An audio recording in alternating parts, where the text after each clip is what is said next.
जरूरी नहीं कि आप मिठाई खिलाकर ही दूसरों का मुंह मीठा करें। आप मीठा बोलकर भी लोगों को खुशियां दे सकते हैं।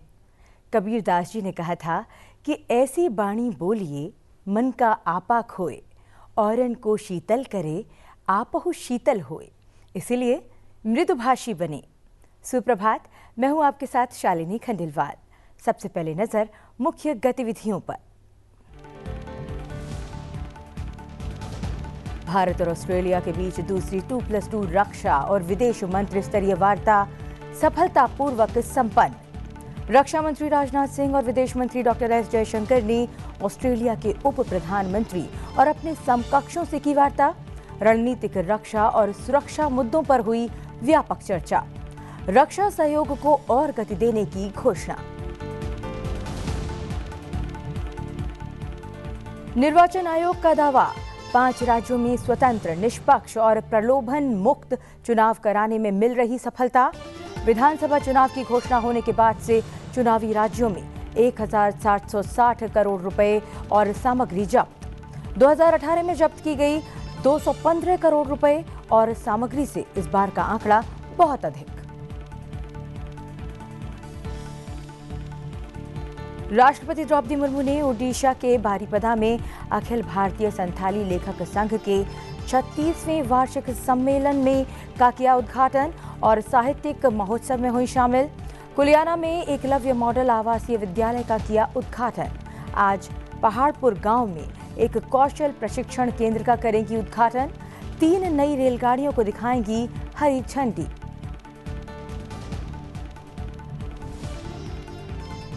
सूचना और प्रसारण मंत्री अनुराग ठाकुर ने गोवा में किया 54वें अंतर्राष्ट्रीय भारतीय फिल्म महोत्सव का उद्घाटन। कहा, भारतीय मीडिया और मनोरंजन उद्योग दुनिया में 5वां सबसे बड़ा और सबसे वैश्वीकृत उद्योग। विभिन्न देशों से पिछले वर्ष की तुलना में 3 गुना अधिक प्रविष्टियां मिली।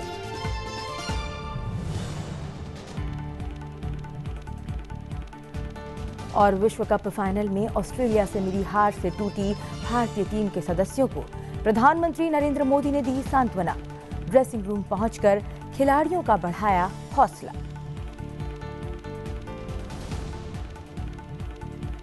सुप्रभात में अब बात विस्तार से। 54वां भारतीय अंतर्राष्ट्रीय फिल्म महोत्सव सोमवार को गोवा में शुरू हुआ। सूचना और प्रसारण मंत्री अनुराग सिंह ठाकुर ने 9 दिन के इस आयोजन का उद्घाटन किया।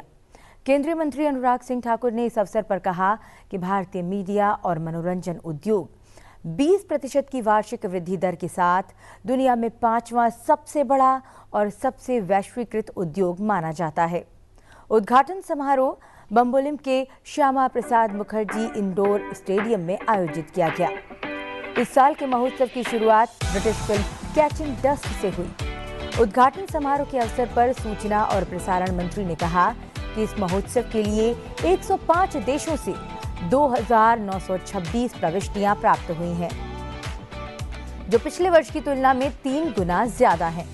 उन्होंने बताया कि महोत्सव के दौरान 13 वर्ल्ड प्रीमियर, 18 इंटरनेशनल, 62 एशिया और 89 इंडिया प्रीमियर दिखाए जाएंगे। उन्होंने कहा कि OTT श्रृंखला और फिल्मों में उत्कृष्टता को मान्यता देने के लिए इस वर्ष से OTT पुरस्कार शुरू किए गए हैं। उन्होंने कहा कि सर्वश्रेष्ठ वेब सीरीज यानी OTT पुरस्कार के लिए 15 OTT प्लेटफॉर्म में से 10 भाषाओं में कुल 32 प्रविष्टियां प्राप्त हुई हैं। एक महत्वपूर्ण कदम में सूचना और प्रसारण मंत्री अनुराग ठाकुर ने घोषणा की कि विदेशी फिल्म निर्माण के लिए प्रोत्साहन 30% से बढ़ाकर 40% कर दिया गया है। सूचना और प्रसारण राज्य मंत्री एल मुरुगन, गोवा के मुख्यमंत्री प्रमोद सावंत और कई गणमान्य व्यक्ति उद्घाटन समारोह में शामिल हुए। For the next 8 days, Goa will be colored in the grandeur of 54th IFFI, a creativity, cinematic brilliance and sheer entertainment that epitomizes India's growing position as the world's 5th largest market in the media and entertainment space. Yes, I have rightly mentioned it. India, on one hand, has become the 5th largest economy of the world. On the other hand, all because of your efforts, India is the 5th largest in the world media and entertainment industry. And in the coming years, in next 5 years, India is going to be the third largest economy of the world. At the same time, we will also become the third largest market in the media and entertainment space. Bharat को film making की prime hub के तौर पर promote करने के लिए सरकार प्रयासरत है। देश को फॉरेन फिल्म मेकर्स का पसंदीदा स्थान बनाने के लिए एनहांस्ड इंसेंटिव्स को शुरू किया गया है। इस पहल का उद्देश्य भारतीय मनोरंजन उद्योग की विशाल क्षमता का उपयोग करना, अंतर्राष्ट्रीय साझेदारी को बढ़ावा देना और विदेशी फिल्म निर्माताओं से निवेश प्राप्त करना है।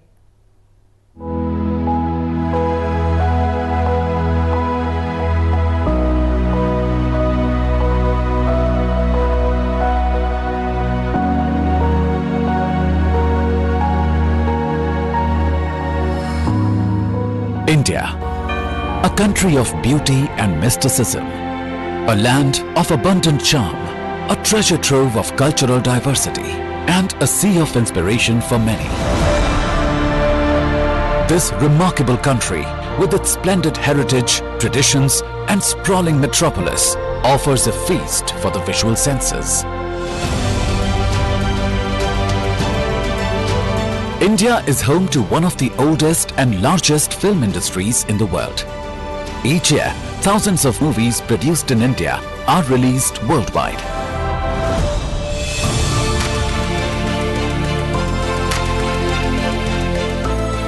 The stories may be local in nature, but their reach is beyond boundaries. The success of these films internationally is evidence of India's century-old cinematic excellence. India, a talent pool of film professionals, a land of picturesque locations, a culture of warm and welcoming communities, offers to the world an enchanting canvas to create masterpieces of cinema. I think we have a chance to make this kind of a life-changing experience, and I think we need it. Welcome to the best exotic Marigold Hotel. This is incredible. In India, we have a saying, everything will be all right in the end. So if it is not all right, it is not yet the end. The Indian film industry has exceptional filming talent and resources. With 900 plus animation, visual effects, gaming and comics facilities and approximately 1,80,000 professionals, 10% of the global animators and VFX artists are from India. Over the years, Indian animation and VFX studios have contributed to many internationally acclaimed films, which have been recognized and appreciated on some of the world's biggest stages. 170 plus international projects from 35 countries with a diverse range of production and post-production requirements have taken advantage of India's diverse and varied locations, vast local talent pool, and availability of state-of-the-art equipment and facilities. Great filmmaking starts with great collaborations. India has partnered with several countries to co-produce many films with international partners under the official audio-visual co-production agreements. To further boost international content collaborations, the Government of India has now significantly enhanced the cash incentives offered to foreign production companies for production of films in India and for official co-productions.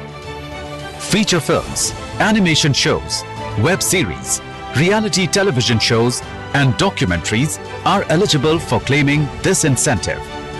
Under the scheme for foreign productions, up to 40% of the expenses incurred in India, subject to a cap of 300 million rupees, can be reimbursed to the producers.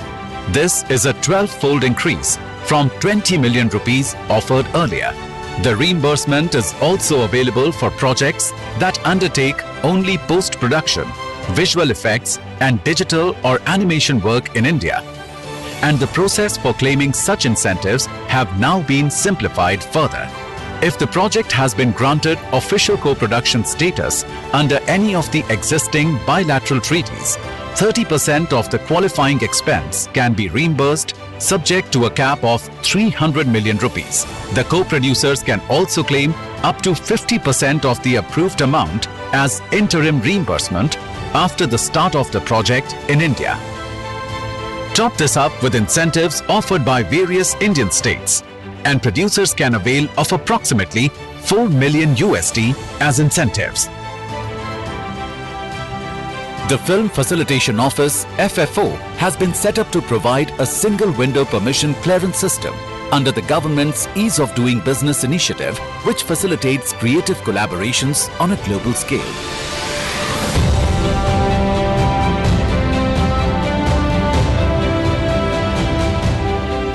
India, a country of storytellers, a land rich in filming resources and breathtaking landscapes. An environment that inspires filmmakers to convert their vision into reality. Come, experience this phenomenon. Come to India. Come home to your imagination.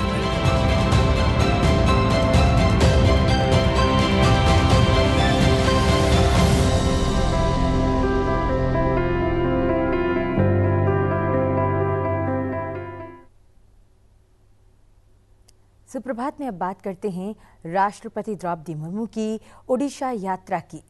इस यात्रा के दौरान राष्ट्रपति सोमवार को बारीपदा में अखिल भारतीय संथाली लेखक संघ के 36वें वार्षिक सम्मेलन और साहित्यिक महोत्सव में शामिल हुईं। राष्ट्रपति ने कहा कि लेखक समाज के सजग प्रहरी होते हैं। वे अपने कार्यों से समाज को जागरूक करते हैं और उसका मार्गदर्शन करते हैं। राष्ट्रपति ने संथाली भाषा और साहित्य में योगदान दे रहे लेखकों और शोधकर्ताओं की प्रशंसा की। उन्होंने इस बात की सराहना की कि अखिल भारतीय संथाली लेखक संघ 1988 में अपनी स्थापना से ही संथाली भाषा को बढ़ावा दे रहा है। उन्होंने कहा कि 22 दिसंबर 2003 को संविधान की 8वीं अनुसूची में शामिल होने के बाद सरकारी और गैर सरकारी क्षेत्रों में संथाली भाषा का उपयोग बढ़ गया है। उन्होंने इस अवसर पर पूर्व प्रधानमंत्री अटल बिहारी वाजपेयी को याद किया, जिनके कार्यकाल के दौरान संथाली भाषा को संविधान की 8वीं अनुसूची में शामिल किया गया था।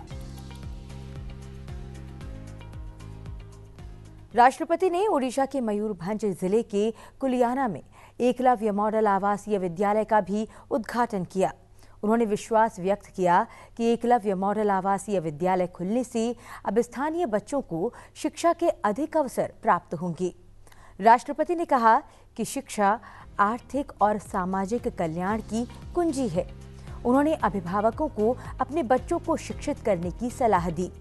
राष्ट्रपति ने कहा कि भारत सरकार ने आदिवासी बहुल क्षेत्रों में रेलवे, राष्ट्रीय राजमार्ग, शिक्षा, स्वास्थ्य और ऐसी अन्य बुनियादी सुविधाएं प्रदान करने के लिए बहुआयामी योजनाएं शुरू की हैं। उन्हें ये जानकर प्रसन्नता हुई कि आदिवासी बच्चों की शिक्षा के लिए देश भर में 700 से अधिक एकलव्य मॉडल आवासीय विद्यालय स्थापित किए जा रहे हैं। उन्होंने कहा कि इन विद्यालयों में देश भर के 3.5 लाख से ज्यादा आदिवासी छात्र गुणवत्तापूर्ण शिक्षा प्राप्त कर सकेंगे और समाज और राष्ट्र के विकास में योगदान दे सकेंगे। अपनी ओडिशा यात्रा के दूसरे दिन आज राष्ट्रपति पहाड़पुर गांव में एक कौशल प्रशिक्षण केंद्र का उद्घाटन करेंगी। बाद में वो बादाम पहाड़ रेलवे स्टेशन जाएंगी और 3 नई रेलगाड़ियों को हरी झंडी दिखाएंगी। वो रायरंगपुर डाक मंडल का उद्घाटन करेंगी और एक स्मारक आवरण जारी करेंगी। राष्ट्रपति बादाम पहाड़ रेलवे स्टेशन के पुनरोद्धार परियोजना की आधारशिला रखेंगी। वो बादाम पहाड़ से रायरंगपुर तक बादाम पहाड़ शालीमार एक्सप्रेस रेलगाड़ी से यात्रा करेंगी। राष्ट्रपति ओडिशा के बुर्ला में वीर सुरेंद्र साई प्रौद्योगिकी विश्वविद्यालय के 15वें वार्षिक दीक्षांत समारोह में शामिल होंगी। बात करें राष्ट्रपति के कल के कार्यक्रम की, तो राष्ट्रपति संबलपुर में ब्रह्म कुमारी द्वारा आयोजित राष्ट्रीय शिक्षा अभियान नए भारत के लिए नई शिक्षा की शुरुआत करेंगी। बाद में राष्ट्रपति आंध्र प्रदेश के पुट्टापर्थी जाएंगी और श्री सत्य साई उच्च शिक्षण संस्थान के 42वें दीक्षांत समारोह को संबोधित करेंगी।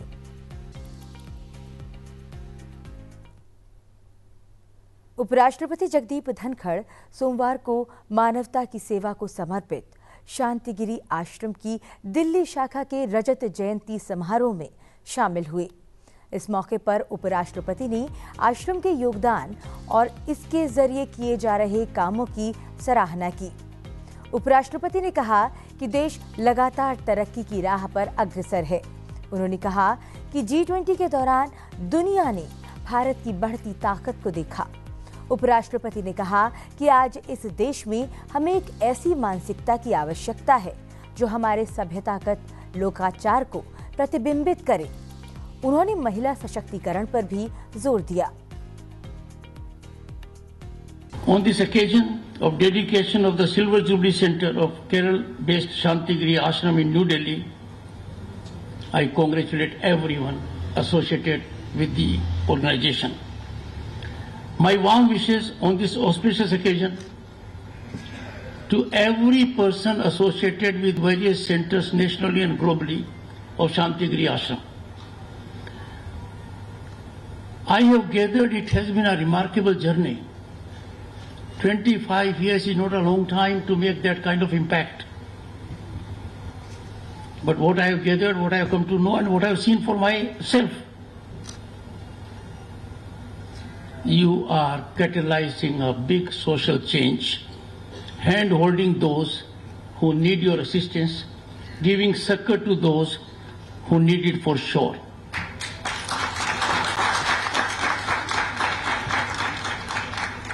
In changing Bharat, home to 1/6 of humanity, you are playing pivotal role by engaging in skill development that empowers the people. Brothers and sisters, it is from such kind of centers. You are an epicenter, you are nerve center of wholesome change. What we need in this country today is a mindset that reflects our civilizational ethos.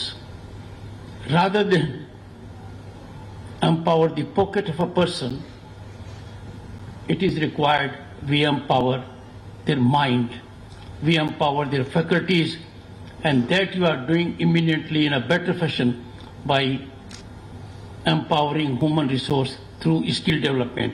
My congratulations to you. उपराष्ट्रपति ने कहा कि केंद्र सरकार की योजनाओं का लाभ आज आम आदमी तक पहुंच रहा है। उन्होंने कहा कि आज देश में गांव से लेकर शहरों तक इंटरनेट की मांग बढ़ रही है। उपराष्ट्रपति ने कहा कि सरकार की कोशिशों का नतीजा है कि देश में आज रिकॉर्ड डिजिटल ट्रांसफर हो रहा है। Only with holistic progress, development. I see that all around. I am son of a farmer. I could never imagine all my lives that in a country like ours, there will be farmers, number being more than 110 million, 11 crores, who will be receiving thrice a year benefit of the government installment. Government giving installment is not my concern. Government being fully equipped to send money is not my concern. My pride is that a farmer in a distant village is fully technologically equipped to receive that benefit.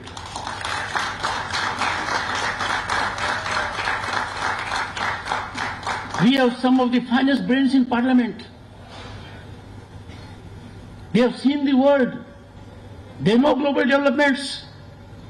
They know that in 2022, per capita data consumption of internet in Bharat was more than that of USA and China taken together. They know it. Why should they be on back foot? A political commitment or belief in a political ideology cannot bind you to that level that you don't recognize nationalism. That is very fundamental. Imagine the kind of revolution which has taken place in this country technologically. It is deep rooted to every village in Dhani, and that is why in 2022 46% of digital transactions were in Bharat. 46% of global transactions. Our transactions, brothers and sisters, were 4 times the combined of US, UK, France and Germany. Only account of these things. Bharat और Australia ने परस्पर संबंध और बढ़ाने के लिए अपनी प्रतिबद्धता दोहराई है। रक्षा मंत्री राजनाथ सिंह ने कल नई दिल्ली में ऑस्ट्रेलिया के उप प्रधानमंत्री और रक्षा मंत्री रिचर्ड मार्ल्स के साथ द्विपक्षीय वार्ता की। रक्षा मंत्री ने इस बात पर जोर दिया कि दोनों देशों के बलों को artificial intelligence, anti submarine, anti drone warfare और साइबर जैसे क्षेत्रों में प्रशिक्षण में सहयोग को बढ़ाना चाहिए। रक्षा मंत्री ने एक बयान में कहा कि दोनों मंत्रियों ने संयुक्त अभ्यास, आदान प्रदान, संस्थागत वार्ता सहित दोनों देशों के बीच सैन्य सहयोग को बढ़ाने पर संतोष व्यक्त किया। राजनाथ सिंह ने ऑस्ट्रेलिया द्वारा इस वर्ष अगस्त में पहला बहुआयामी अभ्यास मालाबार सफलतापूर्वक आयोजित करने के लिए मार्ल्स को बधाई दी। दोनों मंत्रियों ने दोनों देशों के बीच सूचना आदान प्रदान और समुद्री क्षेत्र जागरूकता में सहयोग बढ़ाने पर जोर दिया। दोनों पक्ष हाइड्रोग्राफी सहयोग और हवा से हवा में ईंधन भरने में सहयोग पर अमल करने की व्यवस्था को पूरा करने पर बातचीत में भी आगे बढ़े हैं। दोनों मंत्री इस बात पर सहमत हुए कि रक्षा उद्योग और अनुसंधान में सहयोग बढ़ाने से पहले से मजबूत संबंधों को और बढ़ावा मिलेगा।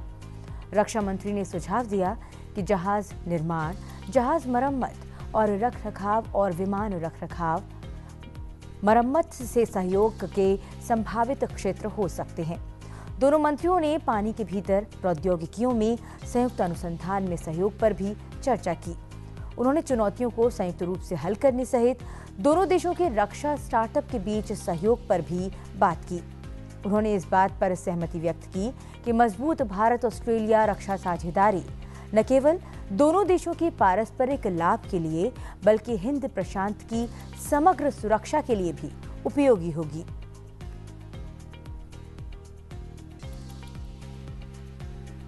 विदेश मंत्री डॉक्टर एस जयशंकर ने भी ऑस्ट्रेलियाई रक्षा मंत्री के साथ बैठक की। एक सोशल मीडिया पोस्ट में उन्होंने बताया कि हिंद प्रशांत रणनीतिक परिदृश्य को प्रभावित करने वाले हाल के घटनाक्रमों के बारे में बातचीत की गई। दोनों नेताओं ने पश्चिम एशिया पर भी विचारों का आदान प्रदान किया। उन्होंने विश्व कप क्रिकेट फाइनल मैच पर भी चर्चा की। निर्वाचन आयोग ने बताया है कि 5 राज्यों में विधानसभा चुनाव की घोषणा होने के बाद से 1760 करोड़ रुपए की सामग्री जब्त की गई है। ये 2018 में जब्त की गई सामग्री से बहुत ज्यादा है। इन 5 राज्यों मिजोरम, मध्य प्रदेश, छत्तीसगढ़, राजस्थान और तेलंगाना विधानसभा चुनाव में 2018 में लगभग 215 करोड़ रुपए की राशि सामग्री जब्त की गई थी। अब तक तेलंगाना में सबसे अधिक 659 करोड़ रुपए की सामग्री जब्त की गई है। राजस्थान में 650 करोड़ रुपए और मध्य प्रदेश में 323 करोड़ रुपए का सामान जब्त किया गया है। ये आंकड़े दर्शाते हैं कि निर्वाचन आयोग स्वतंत्र, निष्पक्ष और प्रलोभन मुक्त चुनाव सुनिश्चित करने के लिए हर संभव प्रयास कर रहा है।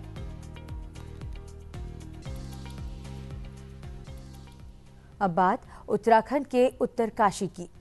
उत्तरकाशी में निर्माणाधीन सिलक्यारा सुरंग के भीतर फंसे 41 श्रमिकों को सुरक्षित बाहर निकालने के लिए राहत और बचाव अभियान युद्ध स्तर पर जारी है। सरकार 2 किलोमीटर तक बनी सुरंग के हिस्से में फंसे श्रमिकों का मनोबल बनाए रखने के लिए हर संभव प्रयास कर रही है। सड़क परिवहन और राजमार्ग मंत्रालय ने कहा कि सुरंग के इस हिस्से में बिजली और पानी उपलब्ध है और श्रमिकों को 4 इंच की कंप्रेसर पाइपलाइन के माध्यम से खाद्य पदार्थ और दवाएं भेजी जा रही हैं। राष्ट्रीय राजमार्ग और अवसंरचना विकास निगम लिमिटेड के निदेशक मनीष खलखो ने कहा कि सुरंग के 53 मीटर अंदर तक 6 इंच का पाइप पहुंचा दिया गया है, जिससे बेहतर ढंग से अंदर फंसे श्रमिकों तक खाना, दवाइयां और अन्य जरूरी सामान आसानी से पहुंचाया जा सकेगा। रेल विकास निगम लिमिटेड आवश्यक वस्तुओं की आपूर्ति के लिए एक अन्य वर्टिकल पाइपलाइन पर भी काम कर रहा है। प्रशासन निर्माणाधीन सुरंग में फंसे श्रमिकों के संपर्क में है और सभी लोग सुरक्षित बताए जा रहे हैं। ये श्रमिक इस महीने की 12 तारीख से सुरंग के धंसे हुए भाग में फंसे हुए हैं।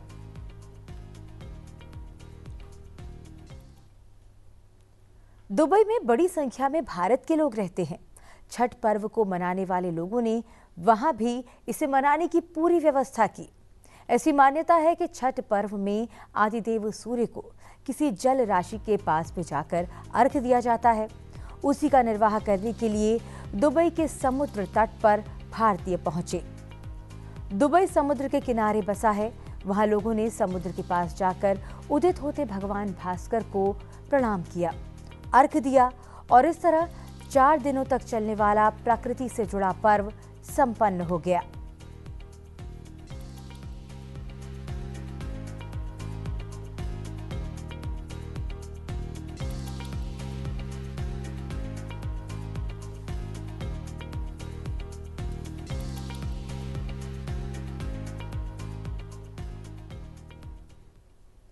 वर्ल्ड कप 2023 के फाइनल में मिली हार भारतीय क्रिकेट टीम के खिलाड़ी और फैंस के लिए किसी सदमे से कम नहीं है। 43वें ओवर की आखिरी गेंद पर ग्लेन मैक्सवेल के 2 रन लेते ही करोड़ों भारतीयों का सपना टूट गया। हार के बाद भारतीय खिलाड़ियों के चेहरे पर निराशा साफ दिख रही थी। कप्तान रोहित शर्मा ने तो तुरंत ही ड्रेसिंग रूम के अंदर वो चले गए। कई खिलाड़ियों की आंखों में आंसू नजर आ रहे थे। इस बीच भारत के प्रधानमंत्री नरेंद्र मोदी खिलाड़ियों से मिलने और उनका हौसला बढ़ाने के लिए ड्रेसिंग रूम में पहुंच गए। प्रधानमंत्री ने खिलाड़ियों के पास पहुंचकर उनका दर्द शेयर किया और उन्हें प्रेरित करने की कोशिश की।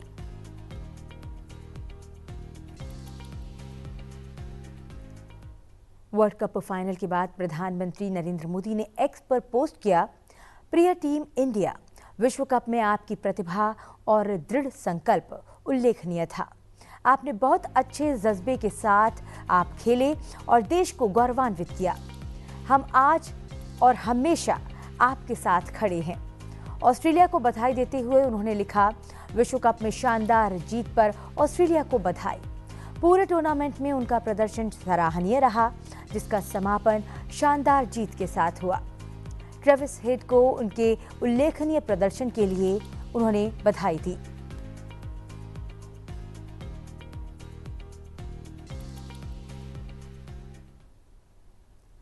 सुप्रभात में आज के लिए फिलहाल इतना ही।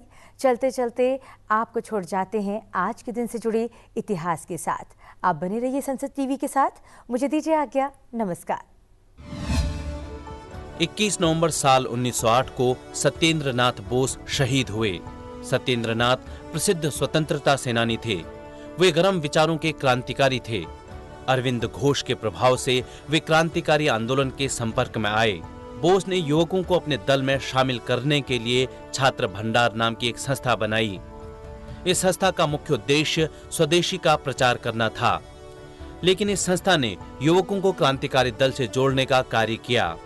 दमनकारी जज किंग्सफोर्ड की हत्या कराने के लिए खुदीराम बोस को सत्येंद्र नाथ ने ही खोजा था। किंग्सफोर्ड पर आक्रमण की घटना के बाद अवैध तरीके से हथियार रखने के कारण सत्येंद्र नाथ को 2 महीने की सजा हुई और उन्हें अलीपुर जेल भेज दिया गया। जेल के अंदर ही उन्होंने एक मुखबिर की हत्या की, जिसके तहत बोस पर इस हत्या का मुकदमा चला और उन्हें फांसी की सजा सुनाई गई। और अंत में आज ही के दिन 1908 में सत्येंद्र नाथ को फांसी की सजा दी गई और वे देश के लिए शहीद हो गए।